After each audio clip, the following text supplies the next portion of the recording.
London, $328. 85 cents U.S. It's up a nickel from yesterday's close. The February price for West Texas Intermediate crude oil, $19, 1 cent U.S. a barrel. And we'll have more business news for you later. Well, the grounding of a tanker in the Shetland Islands yesterday reminds us yet again of the dangers of sea transport of oil and the fragility of the environment. Canada has so far escaped a major catastrophe, but spills are not unknown in Canadian waters. For example, in 1970, the tanker Arrow broke up after hitting a rock in Chebucto Bay, Nova Scotia. Features were fouled along many parts of the coastline in Nova Scotia there. Less than a decade later, the tanker Kurdistan broke up in the Cabot Strait, that's between Newfoundland and Nova Scotia, triggering yet another spill and more environmental damage. Since then, industry and government have been working on different ways of lessening the risk of a major tanker accident in Canadian waters. We're going to talk about that now, and we are joined from Ottawa by Gerald Graham. Mr. Graham is an expert on marine safety who has not only advised the Canadian government but also foreign governments on how to reduce the risk of oil spills. And again, he joins us from Ottawa. Mr. Graham, good morning. Good morning, Bob. That ship that went aground on the Shetland coastline there was a ship that was headed for Canada.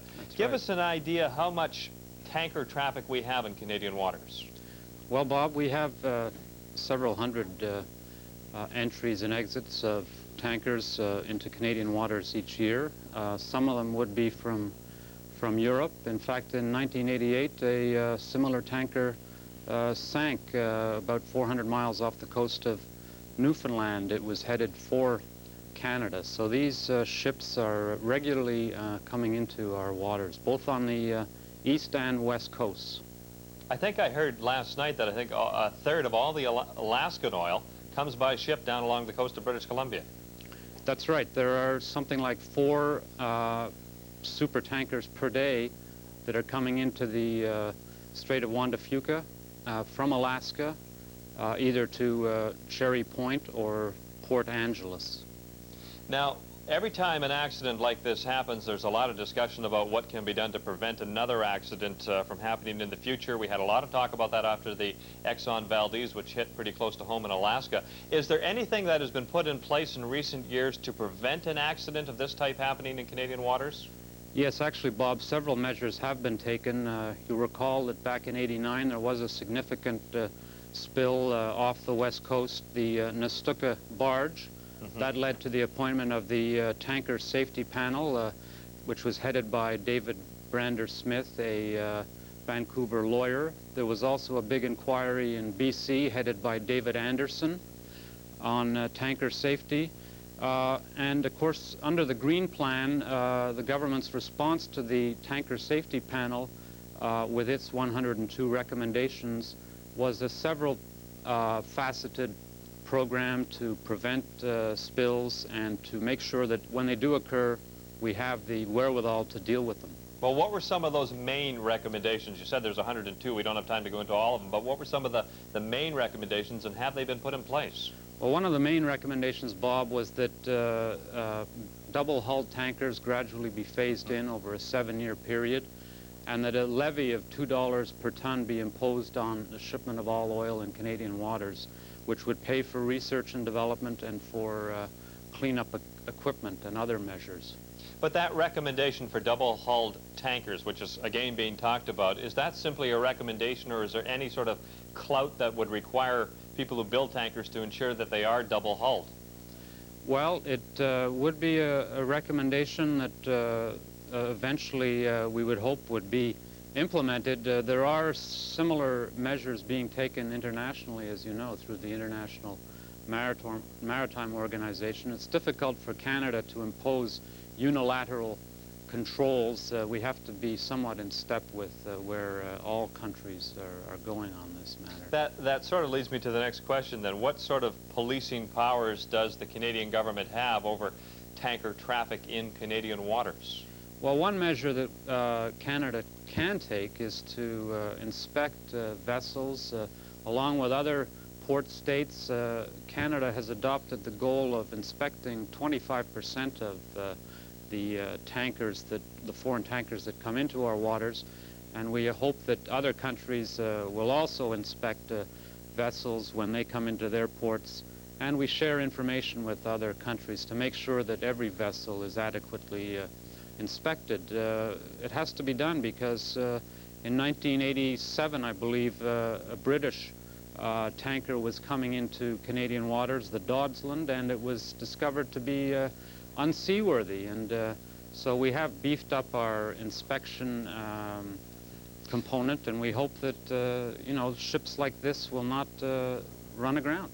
But one does get the sense, just by looking at some of the past disasters that have happened, that there is no real foolproof mechanism for transporting oil at sea. That, you know, if we had a tanker that was in the same sort of weather conditions that happened in the Shetlands with a double hull, it probably wouldn't have done much good, would it? That's right. The double hull does not necessarily ensure that the ship does not run aground. It could still be broken up. There are all sorts of factors that can be taken into account. We are vulnerable, there's no doubt about it. Off our shores, we have some of the stormiest seas in the world, off the Grand Banks and off the Pacific coast where the Alaskan tankers come down. It's very treacherous sailing there. So we have to take steps. We can have training, better trained crews. One of the problems with these ships is that they often have multinational crews where they're Filipinos, Greeks, Africans, and they have trouble communicating. We don't know what the precise cause of this catastrophe was, but it could be any number of things. It could have been vessel, faulty equipment on the vessel. We're not quite sure. Let's come back to Canada, though, Mr. Graham.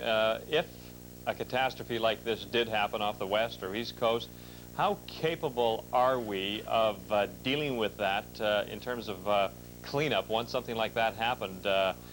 Where are we with that? I think we're extremely vulnerable, Bob. That's why we have to make sure that these spills are prevented by keeping the tankers as far offshore as possible. There is virtually no country in the world that can adequately respond to a spill of this magnitude. The Tanker Safety Panel defined a catastrophic spill as anything over 10,000 tons. Well, this is over 80,000 tons. When you're presented with a spill of this magnitude in the conditions that exist there with the hurricane force winds and the rough seas, nobody anywhere can really respond adequately. Even if you have all the equipment in place, you cannot deploy it. We have equipment depots in Canada in 52 locations, but if you can't get it out there and if you can't even get men on board the ship, then you're extremely vulnerable. That's very evident, isn't it, from what we just saw in the Shetlands as well. I mean, they had equipment there very quickly, but they really couldn't do too much with it because of the conditions of the sea. Now, in terms, you mentioned a moment ago of keeping ships as far off the shoreline as possible, particularly, I guess, in the West Coast when they're transporting down to Port Angeles from Alaska. Yes. How far now do ships have to stay off the coast? What are the requirements there? Well, it varies. Of course, when a ship is coming into port, it has to necessarily come close to the coastline, but as a general rule, one would want to try to keep the ships out of our territorial sea, particularly if they're in transit, which this ship was. One has to recall that it was not going to any port in the UK. It was just transiting UK waters. So it's hard to say what the zone should be, but in the case of the West Coast, you'd want to keep those Alaskan tankers several hundred kilometers offshore, so that if they do run adrift, that you have enough time so that you can get tugs out there and take action and rescue the crew.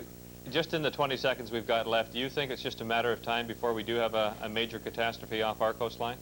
Well, we're expecting one at least every 15 years, and we haven't had one, so yes, we can expect one to happen anytime. Mr. Graham, good of you to be with us today. Thanks for your time. Thank you. That was Gerald Graham. Mr. Graham is a consultant who specializes in tanker safety. He spoke to us today from our studios in Ottawa.